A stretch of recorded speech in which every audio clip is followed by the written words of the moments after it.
Madame, monsieur, bonjour, bienvenue à Zigzag Café dans son édition du vendredi, c'est-à-dire les voyages en zigzag. Des voyages qui, cette semaine, vont nous emmener aux Antipodes, du côté des Marquises, et aussi en Bretagne, sur les traces d'un peintre maudit. Un peintre qui est enterré à 2 pas de la tombe de Jacques Brel.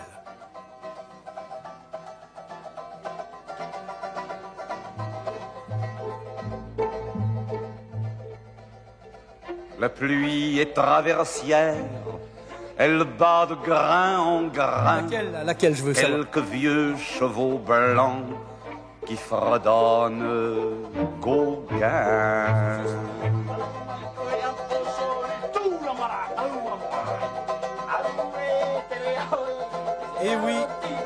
Et oui, Gauguin, Paul Gauguin, un petit employé de banque qui va complètement changer de vie pour redevenir un sauvage. Et c'est pour suivre ces aventures que nous allons en effet partir autour du globe. Vous l'avez compris, nous finirons quelque part aux Marquises, à Tuona, sur l'île de Ivaoa. Mais auparavant, il nous faut gagner une autre région du globe. Et pourquoi? Eh bien parce que, en fait, Paul Gauguin a été non pas le créateur, mais en tout cas l'âme forte d'une école de peinture qui s'est appelée l'école de Pont-Aven. Et Pont-Aven, c'est un petit village en Bretagne, où c'était, parce que ça a un peu grandi, un petit village qui se trouvait et qui se trouve toujours à quelques dizaines de kilomètres de la métropole du Sud. Je veux parler de Quimper. Et puisque nous sommes à Quimper, par l'image en tout cas, eh bien, disons que c'est peut-être avec Rennes l'une des plus belles villes de Bretagne, une ville chargée d'histoire, une ville à mi-chemin entre deux mondes, la Bretagne maritime et la Bretagne terrienne.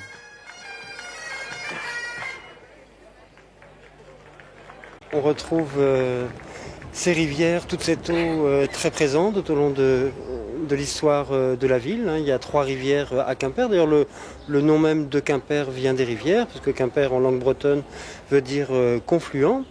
Et la rivière près laquelle nous nous trouvons, là, s'appelle le Ster.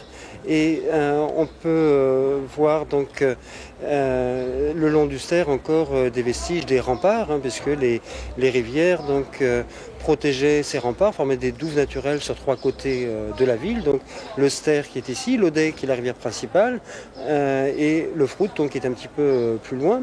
Et l'eau du Ster, alors elle est salée ou elle est douce? Alors elle est douce à marée basse et elle est salée à marée haute. C'est-à-dire que l'eau de mer donc, va remonter aussi à marée haute dans le Ster sur 300 ou 400 mètres jusqu'à l'ancien moulin des Ducs de Bretagne. Ces rivières sont des traits d'union économiques dans la mesure où Quimper donc, est une ville de marché. Ce sont les vallées qui vont drainer donc, des paysans du Porzay, des Montagnes Noires, du pays Bigoudin ou du pays Fouenantais, donc ils vont se retrouver à Quimper aussi pour les marchés. Mais au Moyen-Âge, il y a un seul pont sur le Ster. Ce n'est qu'au XIXe siècle que l'on va construire un second, puis un 3e pont donc, sur le Ster. Alors sur les bords du Ster et de l'Audet, qui est l'autre rivière de Quimper, s'est tenue pendant tout l'été et encore jusqu'à la fin du mois de septembre une exposition dont le titre était simplement « Gauguin et l'aventure de Pont-Aven ».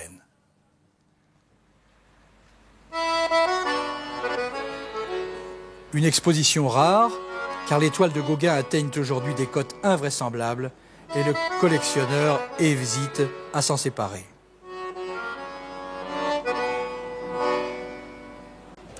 La seule difficulté réellement, c'est comme Gauguin. Pour les autres, Moret, Maufras, Sérusier, Filigère, c'est plus facile.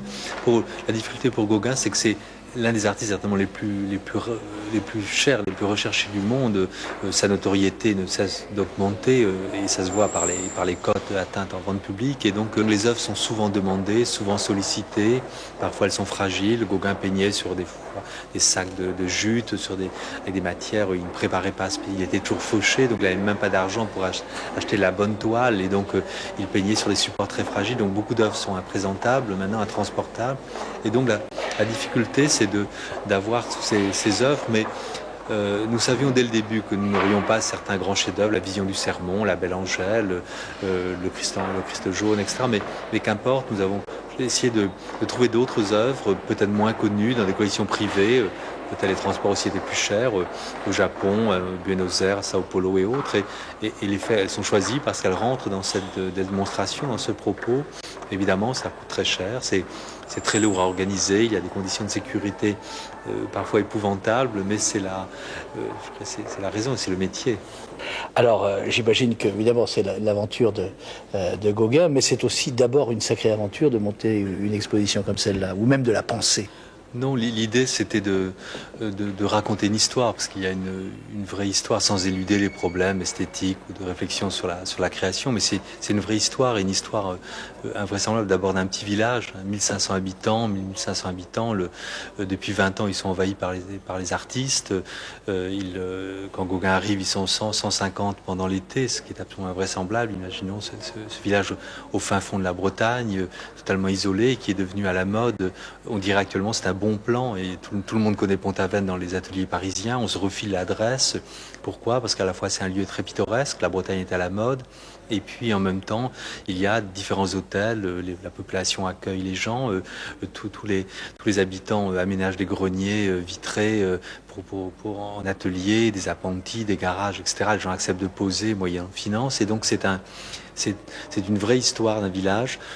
Et cette histoire se multiplie, se dédouble par l'histoire de ces peintres qui sont là. Alors certains ne font que produire d'une manière presque mécanique des sujets pittoresques et à répétition, mais d'autres ont une autre démarche, et ceux en particulier qui vont se retrouver autour de Gauguin et qui vont s'associer, et puis se regrouper d'abord dans l'auberge, ensuite dans des ateliers ou dans une buvette au bord de la mer. Et donc c'est une vraie histoire, et cette histoire il fallait la raconter comme une histoire.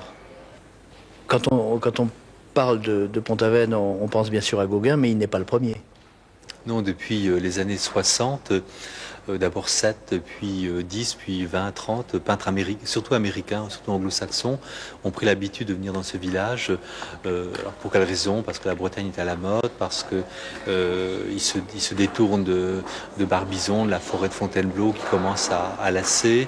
Ils recherchent du pittoresque en Bretagne, et puis Pont-Aven est un lieu à la fois très vivant, c'est la Bretagne et la mer en même temps, c'est un lieu de passage, un lieu de vie, et puis surtout la population a compris immédiatement le profit qu'elle pouvait tirer de la présence des artistes.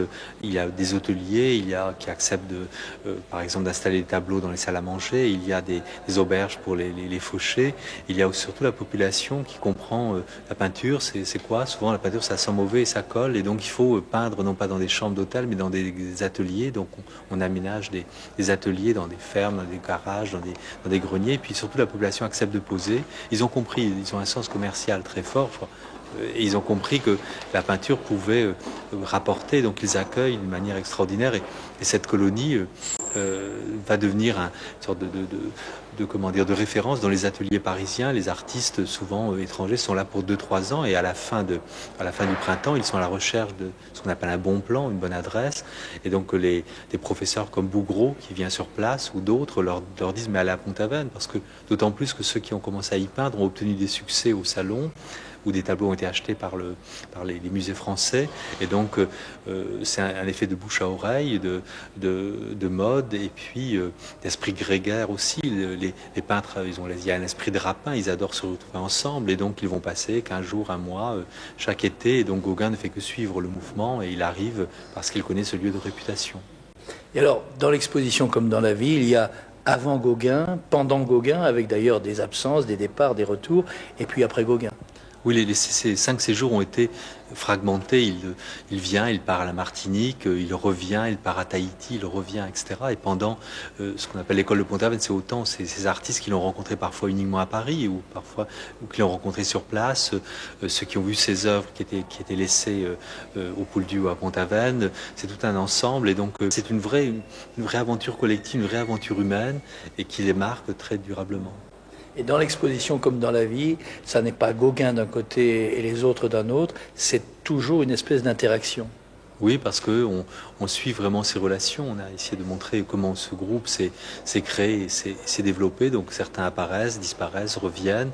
Et donc et Gauguin apparaît à chaque moment, par exemple en 94 lorsqu'il revient pour ce dernier séjour, ou même à Tahiti. On termine l'exposition avec 3 œuvres créées à Tahiti en 98-99, parce que la Bretagne continue à l'intéresser. Je ne dis pas à l'obséder, mais à l'intéresser.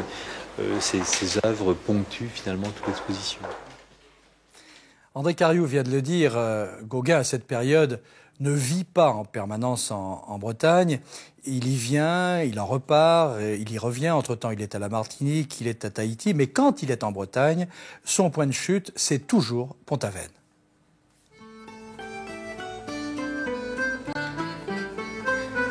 Pont-Aven, comme Quimper, se trouve à la limite des eaux douces et des eaux salées, un lieu paisible, idyllique, et aussi confuse, insaisissable, l'impression que l'histoire s'est arrêtée lorsque Gauguin et ses amis ont cessé d'y venir. Regardez, ça semble éternel. À l'époque, pour Gauguin, Pont-Aven, c'est aussi un centre d'où il rayonne dans les environs, bien sûr. Et l'un des lieux où il se rend, eh bien, c'est la chapelle de Trémalot qui va lui fournir le prétexte à l'une de ses plus célèbres toiles. Mais le reste du temps, bien sûr, il observe les marées, la marée basse, la marée haute, et pour lui, Pont-Aven, c'est un havre. On disait tout à l'heure que les villageois avaient installé des ateliers, eh bien là, tous ces étages étaient occupés par des ateliers pour les peintres américains.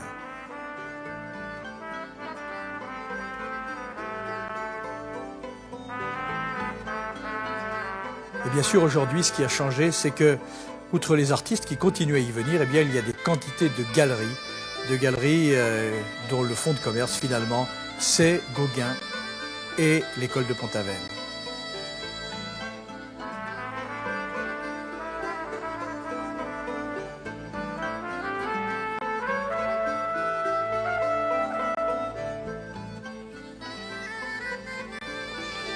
Gauguin rayonne autour de Pont-Aven, il se promène aux alentours. Ici nous sommes à 15 minutes à pied du centre-ville, donc c'est au cours d'une de ces promenades que Gauguin va découvrir la chapelle de Trémalot et être frappé donc, par le Christ jaune lui-même, mais aussi par tout le décor des sablières, par l'atmosphère également donc, qui règne dans cette chapelle. Il y entre en profane ou en croyant? Ah, une grande question. En fait, Gauguin est en pleine quête spirituelle, en pleine... c'est toute l'époque du symbolisme aussi.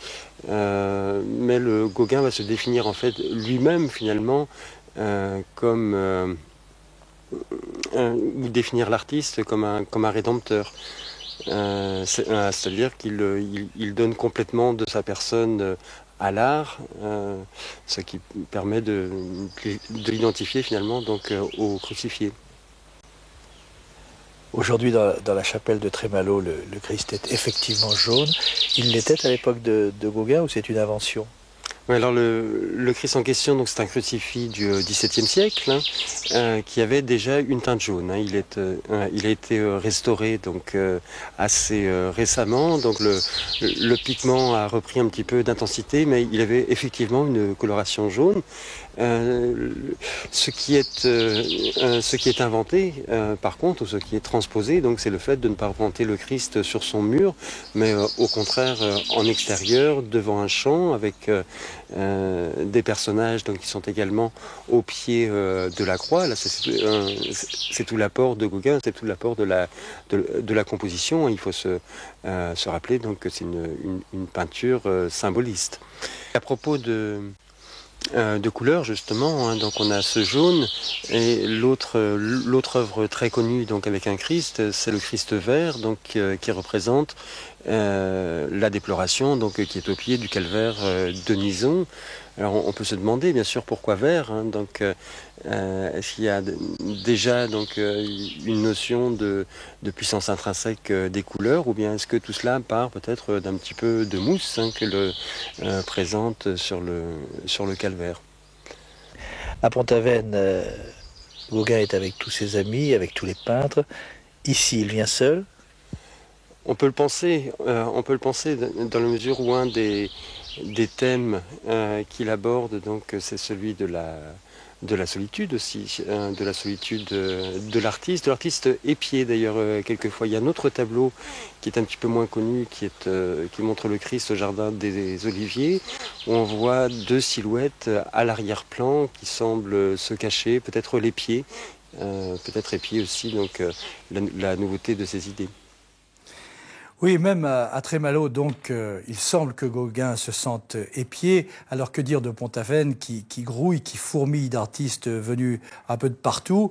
Et pour cette raison, eh bien, Gauguin le sauvage se sent encore trop dans la civilisation, même si c'est un peu le bout du monde.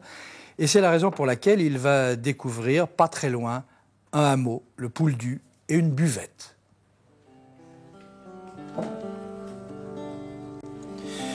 Une buvette et une maison qui appartenaient à l'époque à une certaine Marie-Henri. La voici donc Marie-Henri allaitant son bébé. En fait, pour Gauguin, ça va être le crève-cœur et d'une certaine manière une déchirure. Oui, tout à fait, parce qu'en fait, quand Gauguin arrive au Pouldu, à la buvette de la plage, il rencontre cette jeune femme que l'on surnomme Marie Poupée en raison de sa très grande beauté. Alors Marie-Henri est originaire de Moëlan-sur-Mer, donc c'est une toute petite ville à côté du Pouldu. Très jeune, elle part à Paris donc, pour devenir servante dans une maison bourgeoise. Elle va y rester quelques années. Et quand elle revient en fait en Bretagne, elle décide d'installer donc une buvette qui sera appelée la buvette de la plage après, où elle pourra donc servir à boire aux goémoniers qui remonteront la côte qui arrive de la plage pour rejoindre la petite ville. Et donc elle va commencer son commerce comme cela.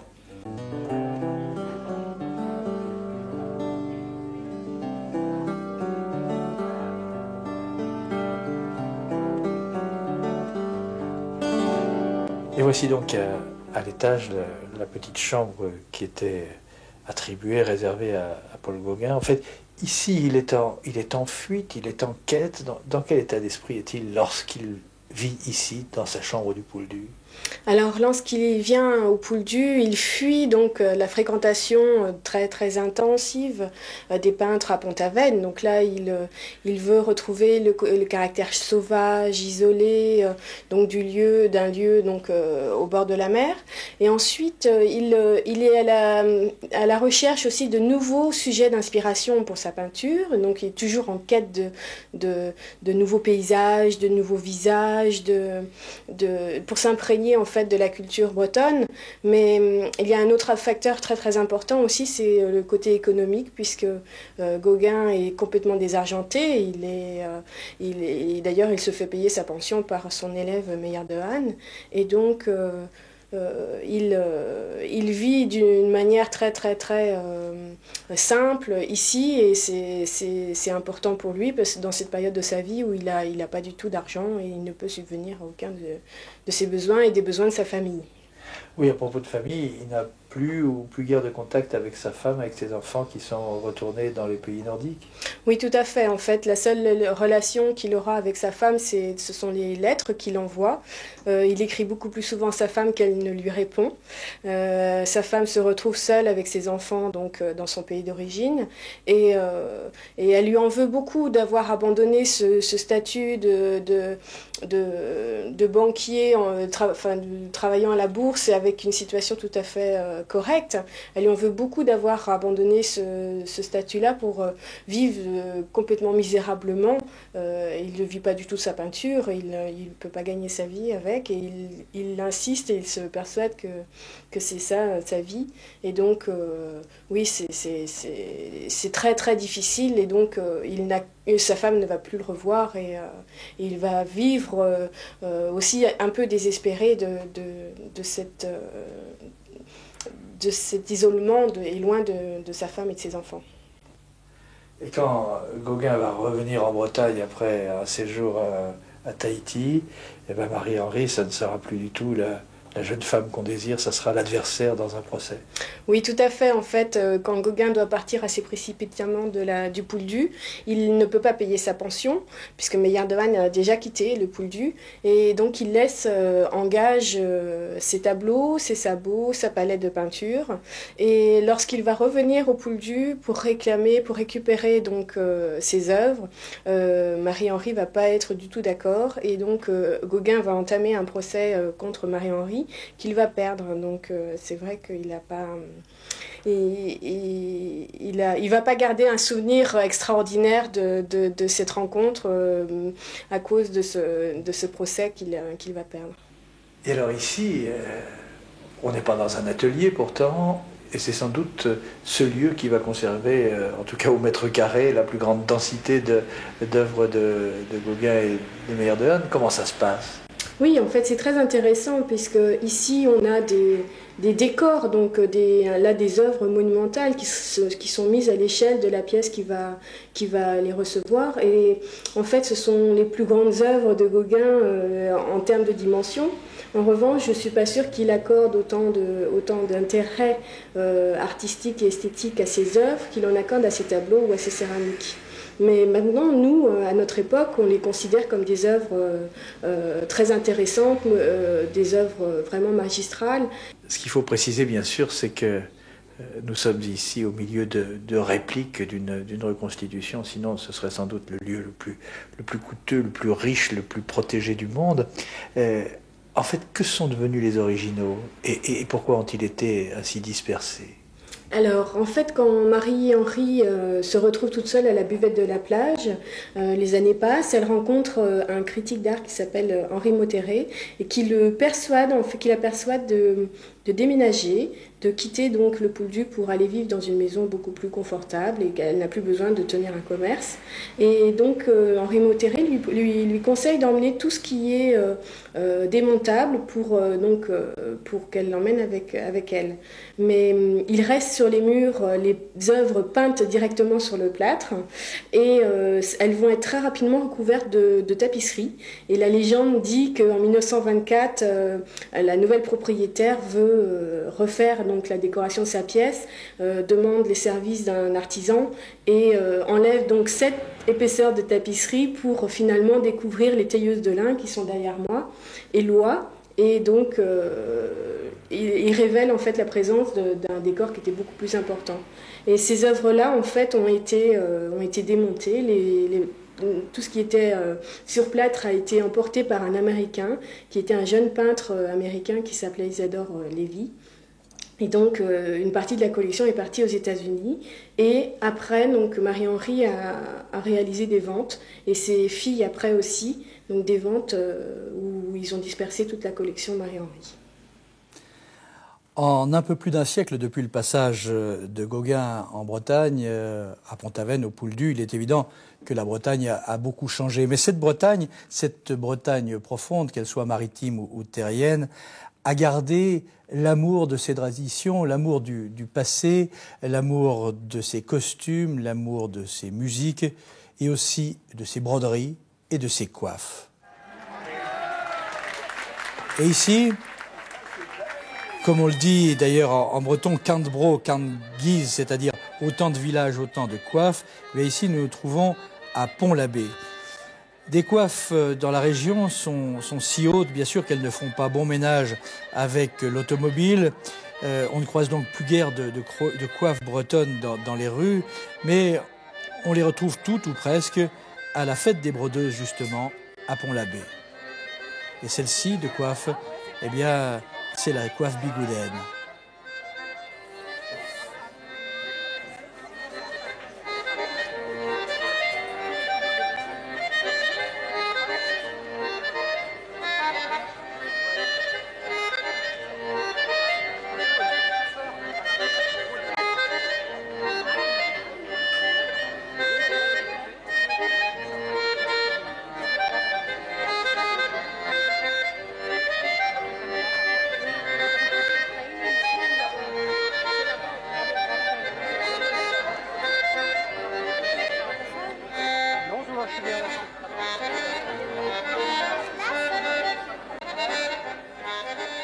Ici, c'est bien sûr une fête et habituellement, les gens ne portent pas ces coiffes, mais on imagine tout à fait qu'à la période de Gauguin, c'est à peu près à cela que ressemblait un dimanche après la sortie de la messe.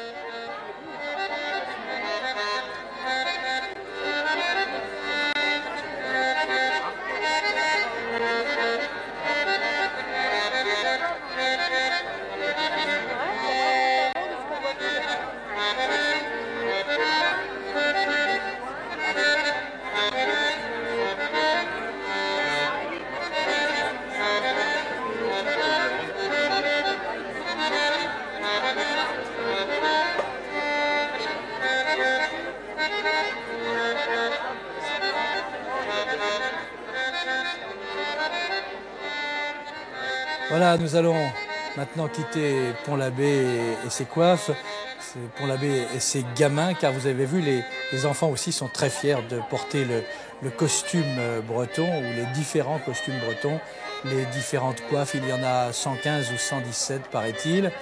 Et nous allons donc quitter sur l'image de cette bretonne à coiffe que vous venez de voir d'ailleurs et qui, figurez-vous, vient de Nouvelle-Calédonie. C'est là qu'elle a rencontré son mari, un mari breton qui courait les mers. Et ça, c'est pour l'anecdote. Donc, nous étions à Pont-l'Abbé, nous allons remonter un tout petit peu à l'intérieur des terres et nous retrouver, bien sûr, là où il faut toujours passer quand on va à Pont-l'Abbé, quand on va au Pouldu, quand on va à Pont-Aven, eh bien, c'est Quimper. On l'a vu, si Gauguin vient en Bretagne, c'est pour être tranquille, pour peindre un petit peu comme un sauvage. Et pourtant, la ville, c'est-à-dire Quimper, va l'appeler au moins à 2 reprises. Oui, c'est vrai, dans des circonstances pas forcément agréables pour lui, hein, puisque ce sont 2 procès donc, qui vont avoir lieu à Quimper. Le premier, c'est le fameux procès donc, qui va l'opposer à Marie-Henri, qui refuse de lui rendre les tableaux qu'il a laissés en dépôt donc, à l'auberge du Pouldu. L'autre procès va l'opposer à des locaux, ou du moins à des Concarnois, hein, puisque là, il est en compagnie donc d'Anna la Javanaise, hein, sa jeune amie de 13 ans. Donc, hein. Anna la Javanaise a un petit singe sur l'épaule et les moqueries fusent donc, de la part de gamins de Concarneau. Gauguin distribue une taloche ou 2 et les gamins vont chercher tout simplement du renfort. Et là, ce sont les parents qui arrivent, donc les marins. Gauguin sait se battre, bien sûr. Hein. Gauguin se défend, résiste, mais Gauguin se prend les pieds donc, dans un trou dans le sol et puis tout le monde lui tombe dessus. Et donc, il va se retrouver avec une cheville cassée hein, qui va d'ailleurs le faire souffrir donc, jusqu'à la fin de sa vie, même à Tahiti. Et il porte plainte, bien sûr, et le procès a lieu donc à Quimper. Et Gauguin a le temps d'apprécier Quimper où il s'y sent totalement étranger? Non, Gauguin ne parle pas beaucoup en fait de Quimper. Hein. Ce qui le préoccupe, ce sont ses procès en fait. Et Gauguin ne s'est pas intéressé à Quimper. À quelques encablures de Quimper, cap plein ouest en direction de l'océan, eh bien, c'est la pointe du Finistère, la pointe du Raz, et au-delà de la pointe du Raz, une île sur laquelle sans doute Gauguin n'a jamais posé son chevalet, mais il en a forcément entendu parler, ne serait-ce qu'à cause du côté sauvage de cette île et aussi du caractère bien trempé de ses habitants. Il s'agit de l'île de Sein.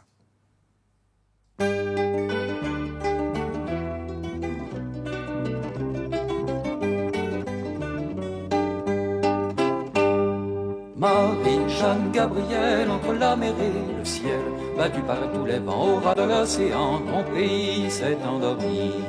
Sur de belles légendes illuminant son histoire, gravée dans la mémoire des femmes qui attendent les marins d'île de Sein.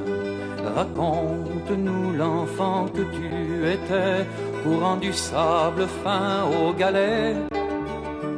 Parle-nous de ces jeunes gens sautant les feux de la Saint-Jean. On pouvait croire au paradis en ce pays. Chante-nous, si tu t'en souviens, pour passer le raz de Sein, le cantique à Sainte Marie, qu'on ne chante qu'ici. Marie-Jeanne Gabrielle, entre la mer et le ciel, battue par tous les vents au ras de l'océan, ton pays s'est endormi. Sur de belles légendes illuminant son histoire, gravée dans la mémoire des femmes qui attendent les marins d'île de Sein. La peine et l'ennui de l'automne à l'été, on ne vit qu'au rythme des marées. De la naissance au grand sommeil règne le flambeau de la vieille. On mêle la cannelle au parfum des chandelles. On dira pour embarrasser la mort, joie au trépassé, car sur cette terre fidèle, les âmes vont au ciel. Marie-Jeanne Gabrielle, entre la mer et le ciel, battue par tous les vents au ras de l'océan, ton pays s'est endormi. Sur de belles légendes illuminant son histoire, gravée dans la mémoire des femmes qui attendent les marins d'île de Sein. Quand le jour s'achève au-dessus de la grève, sur la pierre écorchée de l'île, on croit voir au fond de la brume comme des feux qu'on allume, ou la barque ensorcelée qui apparaît menaçante. Elle vient jeter la peur sur les naufragés. Le noir habille la vie des femmes du pays. Marie-Jeanne Gabrielle, entre la mer et le ciel, battue par tous les vents au ras de l'océan, ton pays s'est endormi. Sur de belles légendes illuminant son histoire, gravée dans la mémoire des femmes qui attendent les marins d'île de Sein.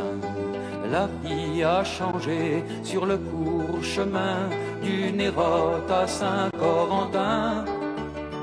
On ne reste plus très longtemps isolé du continent, même les anciens ne reviennent qu'au printemps. Et la mer a tourné le dos aux pêcheurs des temps nouveaux, elle entraînera les marins loin de l'île de Sein. Marie-Jeanne Gabrielle, entre la mer et le ciel, battue par tous les vents au ras de l'océan, ton pays s'est endormi. Il garde son histoire au plus profond des mémoires, et l'on dit à Paris qu'il est beau le pays des marins d'île de Sein. Et cette fois, comme les marins de l'île de Sein, Gauguin va définitivement lever l'ancre. Il décide de quitter la France, de quitter la Bretagne, de quitter Pont-Aven. Il veut aller le plus loin possible, le plus loin de cette civilisation qu'il a commencé à détester. Et comme Jacques Brel, un siècle plus tard, le plus loin possible aux antipodes, eh bien ce sont les Marquises. Alors bien sûr, il n'y a pas encore la tombe de Gauguin à cette époque, puisqu'il y arrive tout juste, mais il a dit que c'est là qu'il voulait être enterré, dans ce cimetière qui se trouve en face du mont Témétiou, dans ce cimetière qui ressemble à un champ de vie et qui se trouve tout près de l'endroit où vivent les habitants. Et c'est là aussi qu'il se fait construire ce qu'il appelle clairement la maison du jouir, car il va jouir de cette nouvelle vie, il va redécouvrir le sauvage qui est en lui, il va peindre les habitants, il va partager avec les habitantes, ou certaines en tout cas, beaucoup plus que la peinture. Bref, il est redevenu dans cette maison du jouir le sauvage qu'il croit n'avoir jamais cessé d'être. Et d'ailleurs, pour être heureuse, dit-il aux femmes, eh bien, soyez amoureuses. Même la mort, dans son esprit, c'est un peu une forme d'amour. Et c'est ainsi que Gauguin va passer les dernières années de sa vie, seul, mais pas complètement abandonné, ayant passablement de correspondance avec ses anciens amis peintres, pas tous, mais certains. C'est donc là qu'il va passer les dernières années de sa vie.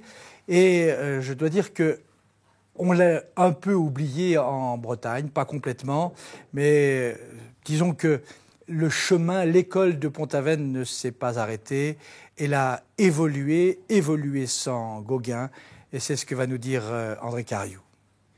Et quand Gauguin a choisi finalement de ne pas revenir, de rester pratiquement aux antipodes et d'y mourir finalement, les peintres, ses amis et les Bretons de Pont-Aven ont l'impression d'une trahison ou d'un achèvement?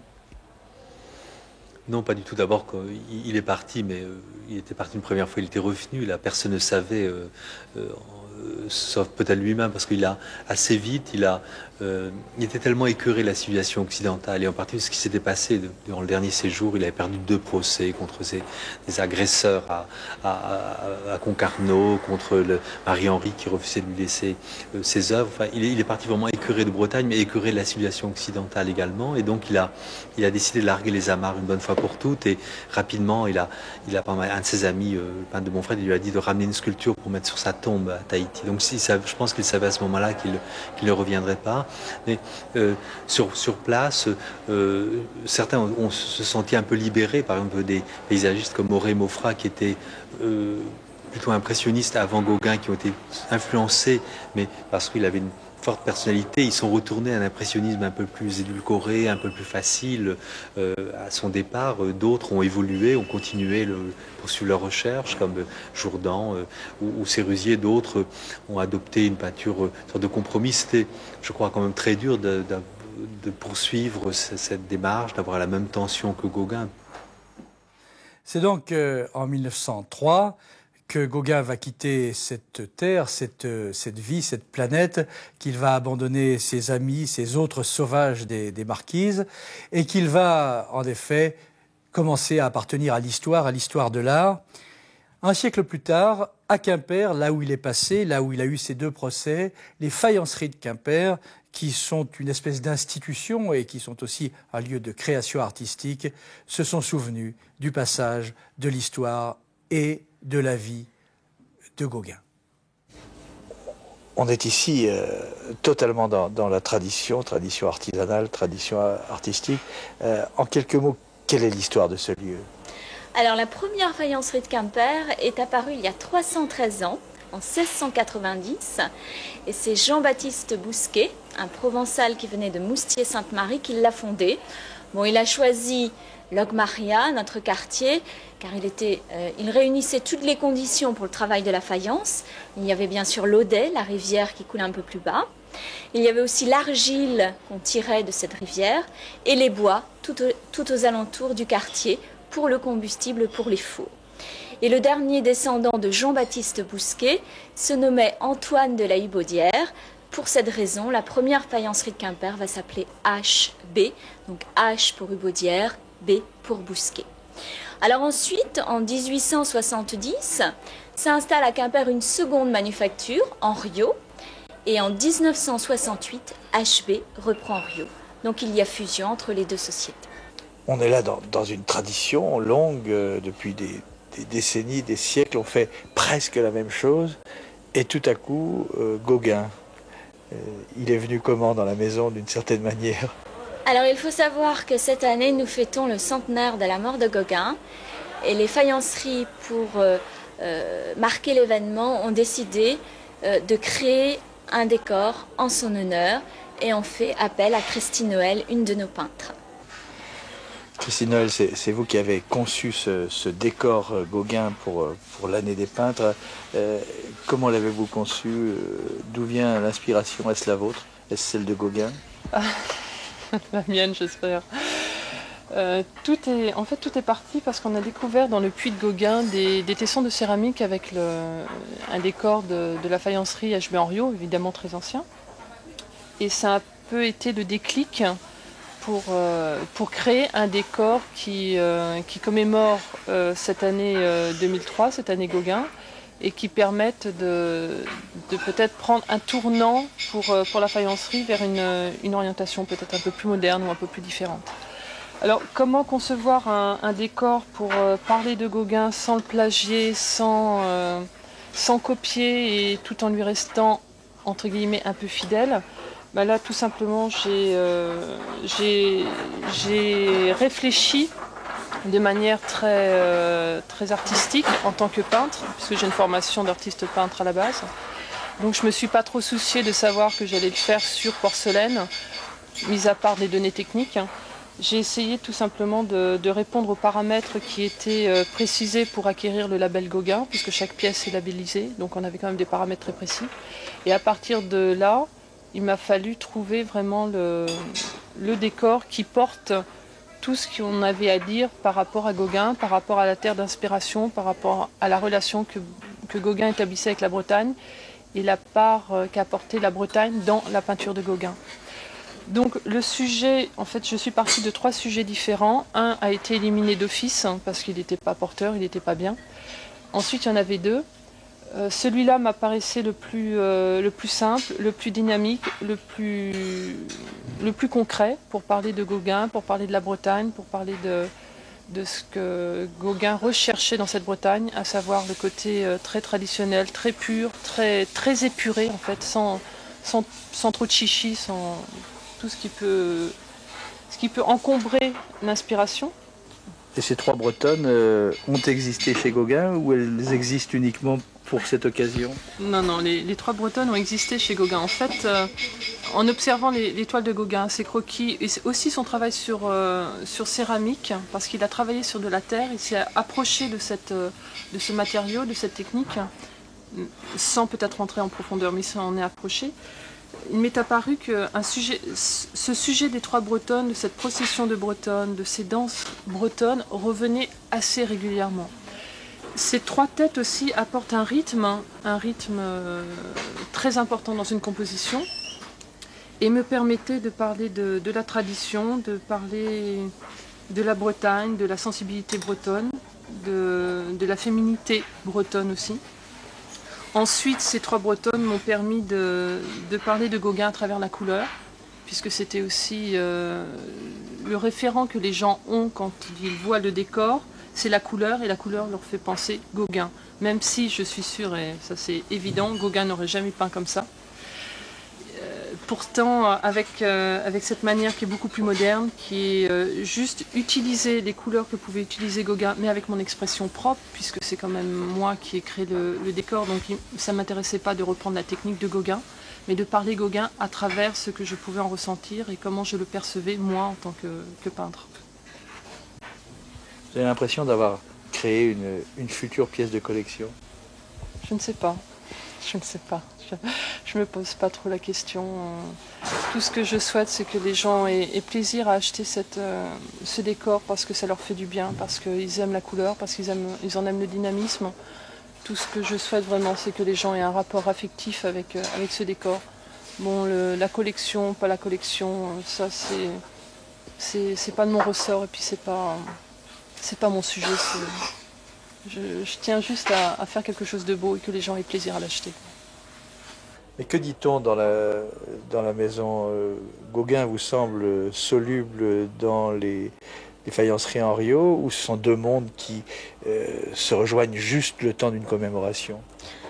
Je pense que c'est le milieu artistique et c'était pour nous un honneur de célébrer donc cette année en créant un décor, et je pense que ce décor va perdurer parce qu'il est très apprécié de nos clients, il est très apprécié aussi de nos revendeurs.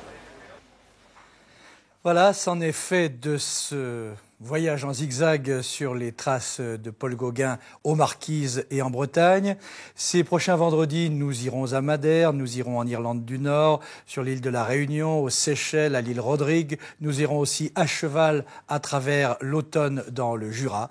Voilà pour le programme. Si vous aussi, vous avez tourné filmé un certain nombre de reportages touchant à vos propres voyages, eh bien vous nous écrivez, vous nous envoyez un mail et nous nous retrouverons sur ce plateau. Merci en tout cas à tous et à bientôt. Nous terminons en musique aux Marquises, bien sûr, à Tuona, île de Ivaoa, sur les lieux mêmes où a vécu Paul Gauguin. À bientôt, merci.